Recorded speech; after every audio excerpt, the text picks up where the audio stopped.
Napoleon Bonaparte, a French military leader and emperor in the early 19th century, rose swiftly during the French Revolution, becoming emperor in 1804 after a coup in 1799.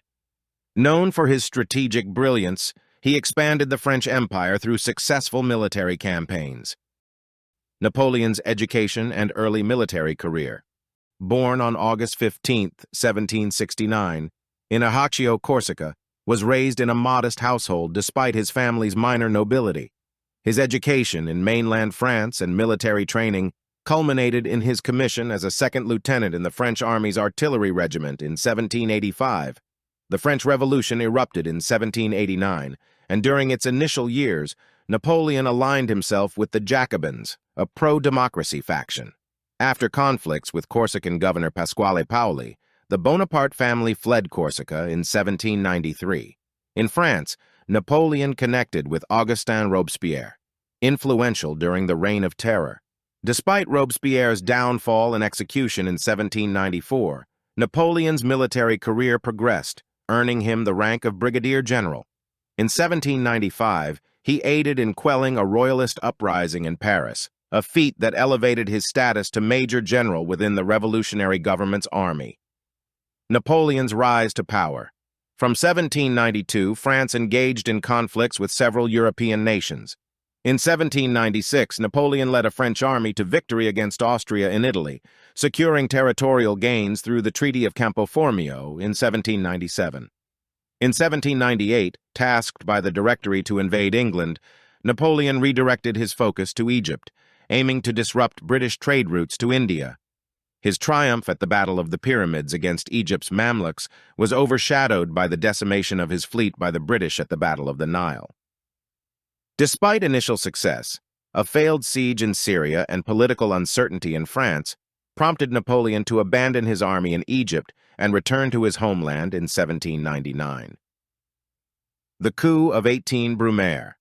In November 1799, Napoleon played a key role in the coup of 18 Brumaire, overthrowing the French Directory and establishing a three-member consulate, where he became the first consul, asserting his dominance in French politics. His victory at the Battle of Marengo in June 1800 against the Austrians further solidified his power, while the Treaty of Amiens in 1802 brought a brief peace with Britain before conflicts resumed. Focused on stabilizing post-revolutionary France, Napoleon centralized the government, implemented reforms in banking and education, supported the arts and sciences, and aimed to reconcile with the Catholic Church. His most significant achievement was the Napoleonic Code, a legal framework that streamlined French law and remains influential today. Named first consul for life in 1802, Napoleon crowned himself emperor in a grand ceremony at Notre Dame Cathedral in 1804.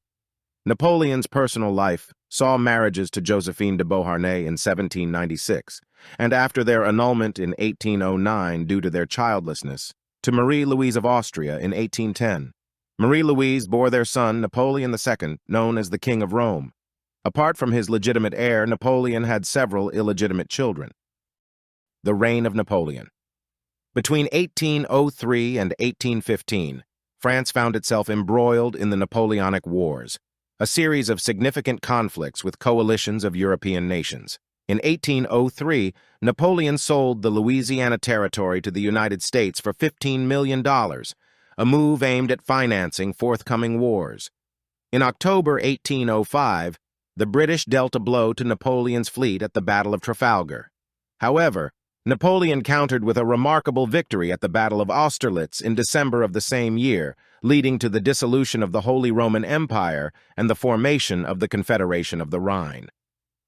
From 1806, Napoleon initiated the Continental System, imposing port blockades across Europe to economically cripple Britain.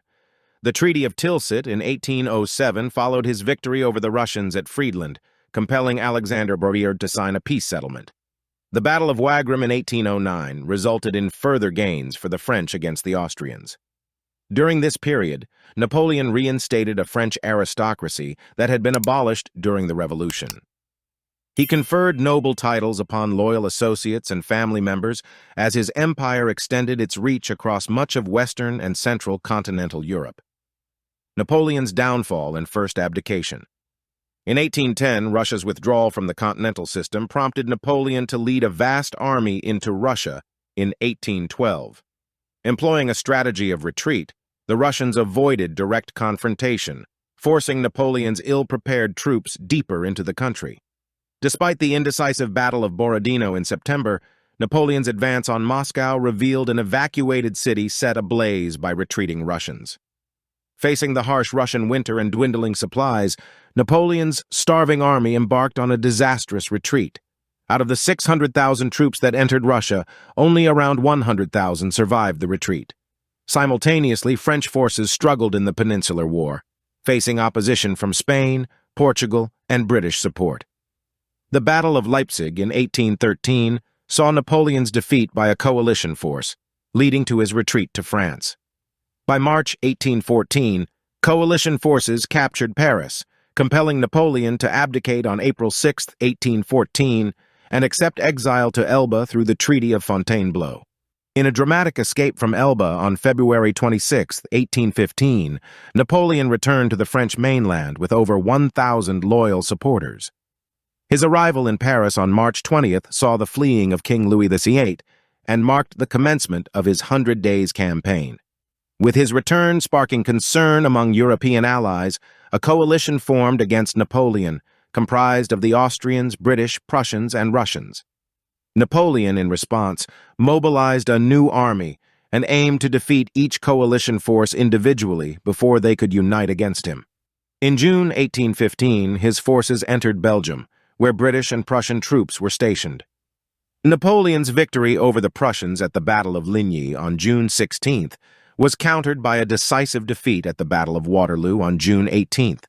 On June 22, 1815, Napoleon was once again forced to abdicate.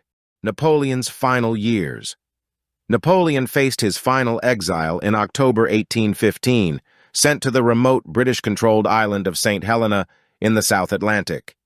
His death on May 5, 1821, at the age of 51, is believed to have been due to stomach cancer, which some speculate may have caused the pose he often struck in paintings, with his hand in his vest, hinting at long-standing stomach issues. Despite his wish to be laid to rest on the banks of the Seine, among the French people I have loved so much, Napoleon was buried on the island. In 1840, his remains were repatriated to France and entombed in a crypt at Les Invalides in Paris, alongside other esteemed French military figures. Napoleon Bonaparte left behind thought-provoking quotes that reflect his strategic mindset and insights into human nature. 1. The only way to lead people is to show them a future. A leader is a dealer in hope. 2. Never interrupt your enemy when he is making a mistake. 3. Envy is a declaration of inferiority. 4. The reason most people fail instead of succeed is they trade what they want most for what they want at the moment. 5. If you wish to be a success in the world, promise everything, deliver nothing. Thank you for watching. Your support means the world to us. If you enjoyed the content, don't forget to subscribe and share it with your friends and family. Let's spread the love for history together. Thanks again for being part of this amazing community.